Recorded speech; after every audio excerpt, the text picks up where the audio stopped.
Bir də qadınlar var.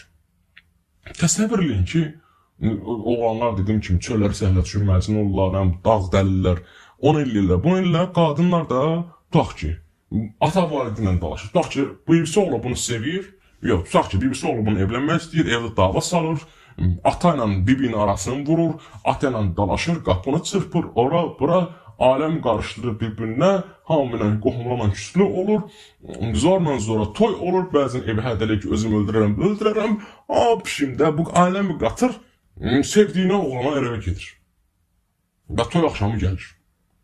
Kişi şalvarı aşağı salır, penis cəmi 7-8 santimetr, məşğulluq, sekslə məşğulluqsa 7-8 saniyə oldu. Dəyərim idi. Yaşında bu qarda qarnın sıxışan nə ola bilər? Bu qədər əziyyət, bu qədər zəhmət, bu qədər istirab, bu qədər ailələri bir-birinə vurmaq, göz yaşı, ağlamaq 7-8 santiyə görə idi.